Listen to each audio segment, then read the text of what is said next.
Sanibonani, uMqeqeshi wezinsizwa lo. Bathi ubhonso kinqanje ngiphuza umatshitshi qomana. Bathi umfana empande semncane udange bathi daba ethi mdala nti cha, bamsukela bakithi ngane esihlaza cha. Ufunza abaphathi bezonqamala lodili bishezi bathi intombi zimdonsa ngetshebe zithi umuhle webhonso. Umuhle wematshitshi qomana. Kunensizwe engibhalelile la. Umfowethu ubhalile wathi ke, sawubona Mqeqeshi, ngiyathemba uyaphila. Uthi umfowethu ke, last month ngashela uclassmate wami. Wathi akavumelani nento engiyishoyo mengithi ngifuna abe intombi yami. So mfowethu mangathiwa mina ngiyakubuza ke.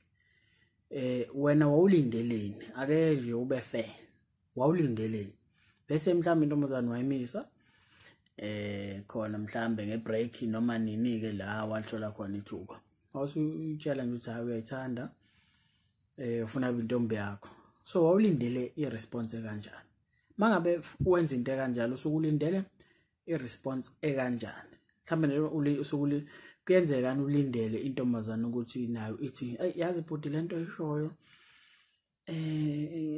iyangichaza so nje nami ngiyakuthanda.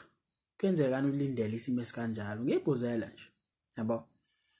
Because ezinye izinto futhi kufanele uzicabangisise kahle. Lo muntu osuke engakulindele. Yabona? Akakwazi nanokuthi umuntu kanjani, akakalitholi nethuba. Yabo kodwa akasiqede la. Uthi bafike ngoba ngimthanda, ngaqhubeka ke ngazama ukumfonela. Ngilokhu ngeqisa usuku engayibambi ifoni. Well, ungayibambi kwakhe ifoni fanele ukutshele something lokho. Kodwa uthi bafike kwathi 5 days later wayibamba eqasukile ifoni ngabo 8 ebusuku. Ngezwe ngendlela ekhuluma ngayo ukuthi usekhathele yimi. So yabona ingakho mfowethu mina ngingahamselana nalento yokuthi intombazana hayi fanele ubekezele.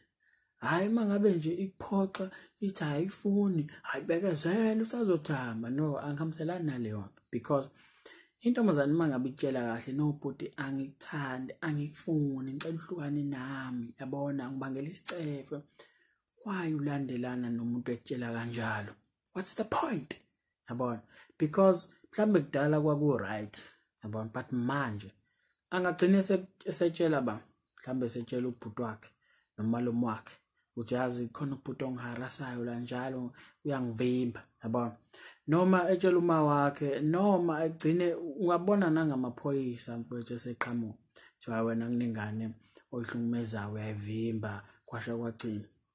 Because awufuna uunderstand. So mhlambe kudala kwakusebenza ukuthi umuntu umncenge futhi mhlambe umalume mangathi ukhuluma naye nje advice awuthatha ayibekezele mshana intombazana uyincenge kwakudala. But manje lokho akutshela kona kuyikona. So kufanele ukulalela ungakushalazeli.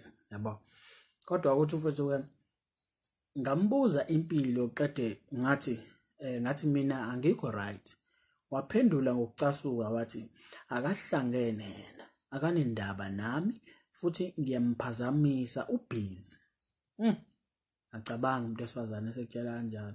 Kodwa ukuthi mfowethu ngavele ngathi okay sharp, ngavala ifoni and naku WhatsApp wangiblocka and angiphindanga ngamfonela.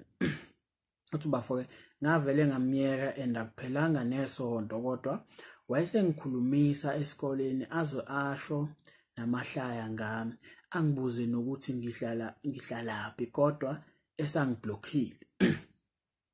So mfethu njobe kukhulumisa ukhumbule phela ukuthi indaba ngoba uclassmate wakhe akukho kunye.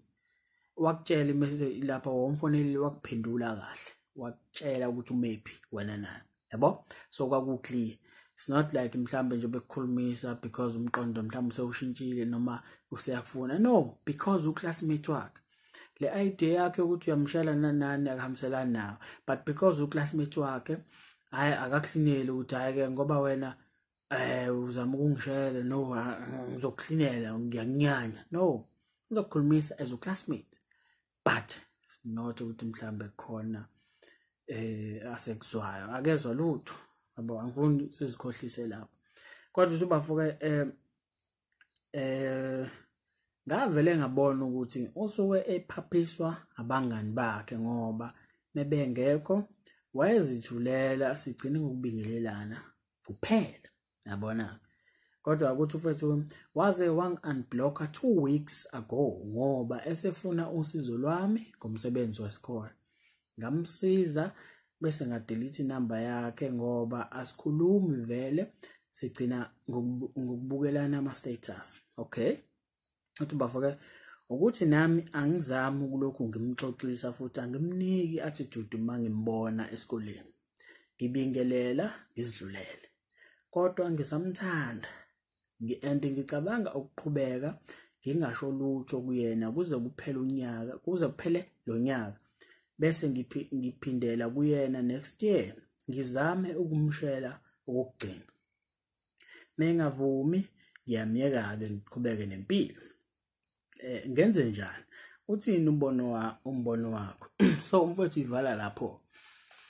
So mfowethu mina into engayisho kuwena awuke lento uyithatha uyibhekise ngakwena, right? Kanjani? Ake sithi eklasini lakho noma nje esikoleni awukucabange le ntombazane noma mhlambe ngakini osho ukuthi yabona lona uma ngathiwa emhlabeni sisele sibabili ngeke ngathandana naye, ngeke futhi ngamenza lutho. Awucabange intombazane kanjalo. Uma kwenzeka uyicabanga isikhona emqondweni wakho njengamanje ukuthi okay usibani mina ngisho ngathi wazi naye siselizobabili ngeke ngimenze lutho, yabo. Okay, mangabe isikhona ke leyo ntombazane awuke manje ke ucabange ukuthi mangathiwa leyo ntombazane ke akucabange isimo nje kuthiwa leyo ntombazane iyakufonela every day, shanga 10 missed calls phone mangabe ungayibambanga, iyafona, iyathanda, igcwele ngawe, iyakufuna phasi phezulu. Kodwa wena unjani? Uyasho ukuthi ngisho ngathiwa ntombazane sisele nawe sibabili ngeke ngize ngikwenze lutho, yabo.